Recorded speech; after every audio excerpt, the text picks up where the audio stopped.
আমাদের ভিতরে অনেকেই মনে করেন আহলে কিতাবদের ভিতরে যে নারীরা রয়েছেন তাদেরকে মুসলমান বিয়ে করতে পারবেন।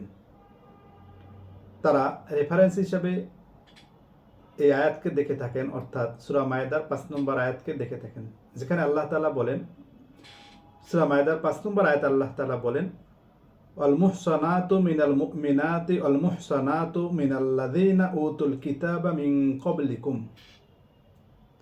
অর্থাৎ তোমাদের জন্য হালাল করা হয়েছে মুমিন নারী, অর্থাৎ তোমরা মুমিন নারীদেরকে বিবাহ করতে পারবে। কোন মুমিন নারী? সতীসাধ্যী মুমিন নারী, যারা সৎ চরিত্রের অধিকারী। আরও তোমাদের জন্য বৈধ করা হয়েছে ওই সমস্ত আহলে কিতাবদের সতী নারী, যারা আহলে কিতাব অর্থাৎ পূর্ববর্তী আসমানি কিতাবের উপরে বিশ্বাস করে, অর্থাৎ ইহুদি এবং খ্রিস্টানদের ভিতরে যারা আহলে কিতাব মানে তাওরাত এবং ইনজিলের উপরে যারা বিশ্বাস রাখে, এদেরকে বিবাহ করা যাবে, সতীসাধ্যী নারী। কিন্তু এই আয়াতে আল্লাহ তাআলা আহলে কিতাবের পুরুষদেরকে বিয়ে করা যাবে এ কথা কিন্তু বলেন নাই। তো এখন আমরা কোরআনের আলোকেই, অন্যান্য আয়াতের আলোকেই দেখব, কোরআন নাজিলের পরে দ্বীন ইসলাম পরিপূর্ণ হওয়ার পরে আহলে কিতাব নারীদেরকে বিয়ে করার সুযোগ আছে কি না, অর্থাৎ আহলে কিতাবদের ঈমান সে আগের জমানার তাওরাত এবং ইনজিল অনুযায়ী আছে কি না, নাকি তাদের ঈমানের ভিতরে বিচ্যুতি হয়েছে, অর্থাৎ তারা কাফের হয়ে গেছেন। এজন্য আমরা দুটি আয়াত দেখব একই সূরা মায়েদার 17 নম্বর আয়াত এবং 18 নম্বর আয়াত। সূরা মায়েদার 17 নম্বর আয়াতে আল্লাহ তাআলা সরাসরি খ্রিস্টানদের একটা কুফরি তুলে ধরেছেন এবং সরাসরি বলেছেন আল্লাহ তাআলা যে তারা কাফের। তারা কাফের কেন? যে তারা ঈসা ইবনে মারিয়ামকে স্বয়ং আল্লাহ মনে করেন।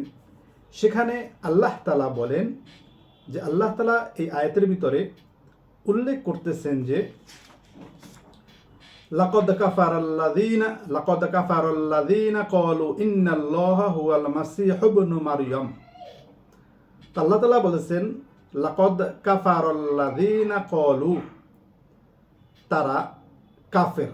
এই জন্য কাফের যে তারা এই কথা বলে, ইন্নাল্লাহা, নিশ্চয়ই আল্লাহ তাআলা, ওয়াল মাসীহু ইবনু মারইয়াম, নিশ্চয়ই মাসীহ ইবনে মারিয়ামই হলো আল্লাহ।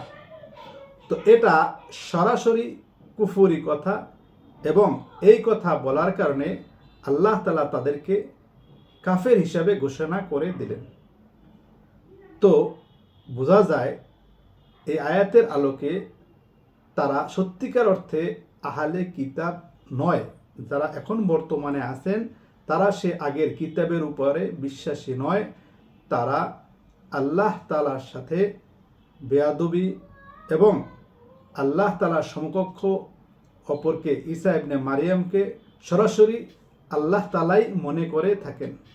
এটা মারাত্মক কুফরি, এর দ্বারা কারো ভিতরে ঈমান থাকতে পারে না।